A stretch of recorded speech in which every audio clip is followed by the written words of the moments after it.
Hi snowflakes! So today's video is going to be things you can do during quarantine. Okay, so I made a list of things to do during quarantine and they're like categorized, I guess, because like that's how I do lists. Like I make categories. I don't know. I like lists. I'm weird. Anyways, so the first thing is fitness. I've been struggling with a lot lately. Like since I've gotten in a relationship, like I feel like I've gained so much weight. In reality, it's not. It's like the normal amount to gain when you're stuck in the house all the time. Like we had that little thing where we were stuck in the house because of his stuff, and now we're stuck because of quarantine. And during that time, like I didn't work out as much as I should have. During now, I'm not working out as much as I should have.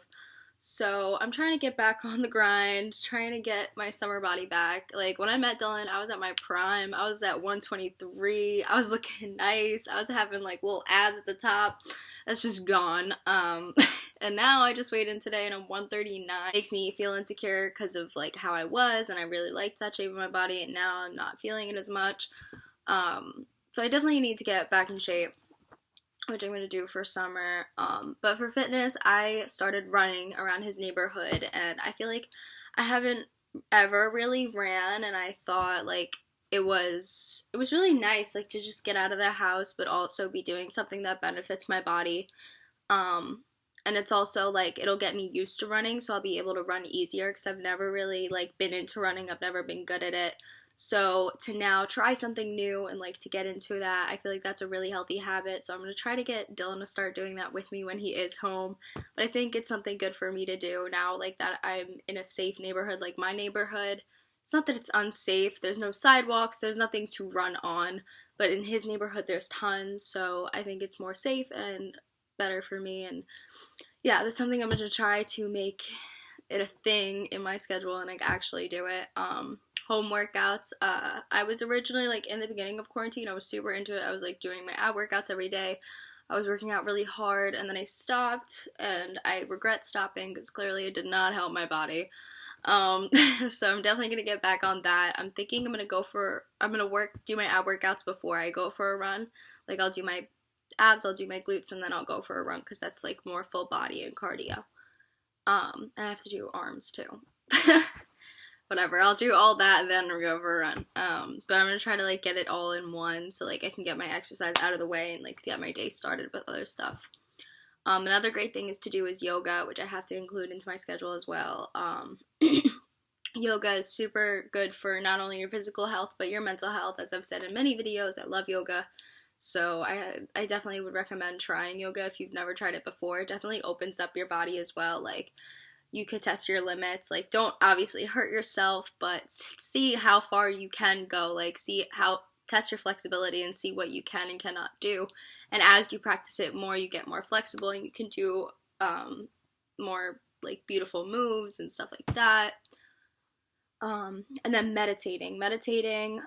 Although some people don't think this is fitness, it totally is. It opens your mind, your body, your soul, everything. And I try to meditate at least once a day. I usually do it when Dylan's not home because he thinks I don't know, he wouldn't like it. He thinks it's weird. But I think it's great. I think it really, when you're dealing with a lot, like me, I'm a big overthinker. And like, in the sense that like if something's bothering me, like I will focus on that one thing that's bothering me all day, and like I can't let go of things. Like I'm always stuck on something. And like for me, when I meditate, it helps to like kind of push that away for a second and like just not like be focusing on the negative for once. Like it's always like a negative thing, and I hate that.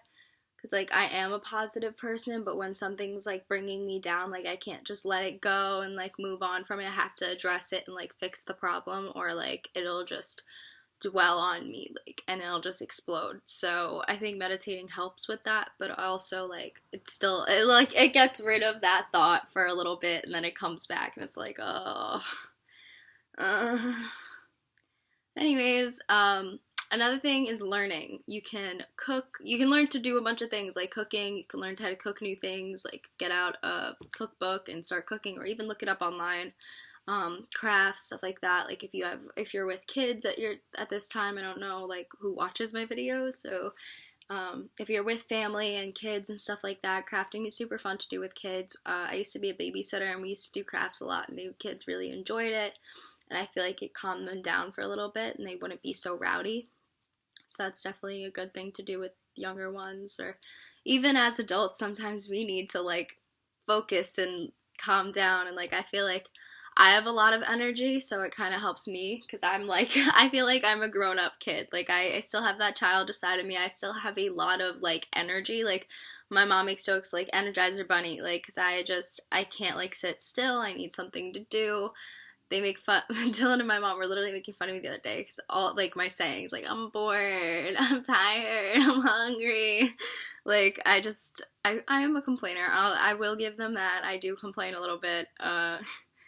Because I just get bored. Like, I need something to do at all times. I need, like, I'm very adventurous. Like, I like doing things. I like getting out of my comfort zone. I like trying new things. And, like, when there's not things I can do, it's very hard for me. So now I'm trying to think of things I can do. But inside is just really hard. Like, it's a beautiful day out today. But, like, Dylan's not here. So it's not really having someone to go somewhere with. Like, I don't want to just hang out by myself. But anyways... you could try a new instrument. There's tons of things you can learn how to do. You can literally look up online, like, things to learn or whatever, like, new hobbies to try. And I think that's really good. I think this time, like, giving ourselves a break, we can learn other things and we can just explore ourselves and, like, what we want to do and things that make us happy, stuff like that. I think it's a good learning time, exploring time. Exploring our inner selves. I sound like my yoga teacher. Okay, relationships. So, if you're not in a relationship during quarantine, then I would recommend just focusing on yourself. If you are in a relationship, not only should you focus on yourself, but it's a great time to talk and grow and build and really form a stronger bond. And if you're with that person, like I'm currently with my boyfriend during quarantine, so we are able to do that together in person. We're seeing a lot of traits of each other that we don't necessarily agree on. We are so different. Like, me and my boyfriend are polar opposites. He's very laid back and chill, and I'm very hyper and crazy and we're two opposite ends. So when that is the situation in a relationship, it's hard and you have to compromise because there's so many differences where you guys don't necessarily agree. Me and my boyfriend finally learned how to do that, and we're in a good place now. But it took time and it took effort, and I think this quarantine helped and hurt us in a bit. Like, at first it was hurting us a lot because with me, like, I need stuff to do. Like, how we have the most fun together is when we're out. Like, when we're stuck inside, I, like, annoy him because I'm like, I want to go, I want to do something, and I have I'm a kid inside, so, like, I have, as he claims it, gay ideas, and he's like, I'm a dude, I'm not a girl, like, I don't want to do any of that stuff, and it's hard, like, when I don't have a girlfriend with me, because, like, normally I would just go and do that with my girlfriends, but they're not here, so it's hard to, like, balance everything, but we're working on that and growing, and I think that's great to do when you're living, like, with someone. You also learn a lot about them and figure out for the future, like, how you're going to balance everything and work everything out when you're stuck together 24/7. Like, obviously there's times when people are at work and you have your separate times, but it's also like you're coming home to that person if you want them to be there. Like, you kind of got to figure everything out. So I think this is a great time to do stuff like that. And if you're not with that person and it's like through a FaceTime, I think that's a great time, especially if you're in the beginning of your relationship, to really get to know each other. And like how me and Dylan really got to know each other is we took a road trip to Portland together, and that was the time where we kind of figured out, like, oh, I really love this, like, I really like this person, and then it turned into love, like, shortly after.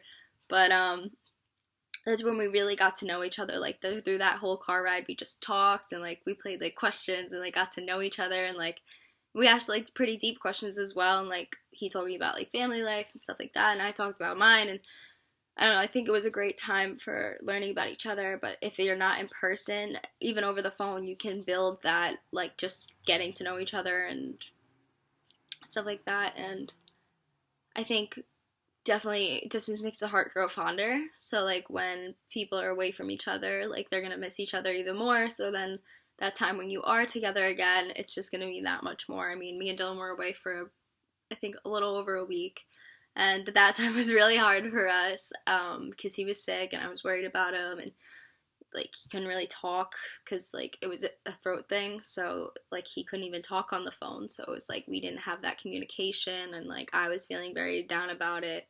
And now once I got back, like it was better than ever, and then we had a little bit of long story, but at first it was better than ever. So yeah, definitely relationship wise, take this time to learn about your partner, work on your differences, and grow and build on that relationship, and that's what I'm trying to do. Let you know if it works. No, it's somewhat working so far. We're going through a little rockiness. Mental health. Mental health is definitely hard during this time. I am fully aware of that because I have my own mental health issues, and I have some family members that are, sorry. I have some family members that are going through a really tough time with all of this stuff, but I think journaling, that was the biggest thing that helped me when I was going through my toughest times, like, with mental health. I started a journal, and it was things that I felt like I couldn't tell people, or, like, just inner thoughts that I thought, like, oh, people are gonna think I'm weird if I say this to them, or, like, even the people I was closest with at the time, like Dylan wasn't even in my life. I had no boyfriend at the time. Like, I had my mom, and at the time, like, I didn't really have, like, Serena and me weren't as close as we are now, so I felt very alone, and, like, I had no one to talk to. But once I got a journal and started writing every day, it helped me, and I felt like I wasn't so alone. Even though it's a book and they don't talk back, sometimes the best thing is when someone doesn't talk back and you can just let it all out with no judgment. So I think journaling is a really good coping mechanism, especially when you're stuck inside and there's not, like, actual people you can talk to. Nature, I think this is a great time to go out and explore, like, obviously staying away from people, but just enjoy nature. Like, even if you feel the need to wear a mask, then wear a mask, but just enjoy nature. Go on, like, a walk through a park and, like, just view stuff. I don't know, that's what I really want to do. Like, Dylan has a day off tomorrow, but it's supposed to rain, but, like, I know the weather is shitty, but when you do have those nice days, definitely try to get outside, especially with this, like, the feeling of not being able to go out, and, like, it just makes you feel very cramped. And I think going outside, I mean, I just step out for air and I feel better, like, so I don't know, I feel like going outside is definitely a good thing for mental health, or anyone in general. FaceTime, I think talking to family members and feeling not so alone during all of this will definitely help with your mental health. I know, like, when I talk to friends or I talk to my mom on the phone, like, it makes me feel not so alone. Like, I haven't been away from home for this long, and, like, as much as I love being with Dylan and I love his family, I miss my family. Like, and I obviously I knew I'd miss my mom, but since I'm not so close with my dad, it's odd that I even miss, like, him like just coming in from work. Like, it's weird, like, because we're not that close, but I still, like, miss him. It's weird. So I think definitely talking to family and, like, keeping that connection and, like, having them know that someone's there for you is super good during all of this, because it's a very stressful and scary time and upsetting, because it just sucks. But I hope everyone stays healthy, safe, and happy. I would just recommend doing everything you can to just stay as positive as possible. Like, I'm trying my best, but it's hard. You know, you have those days where you're like, fuck, like, I hate this. And I'm dealing with that as well. And I don't know, I thought I'd make a video on it. I hope some of this may have helped you in a way.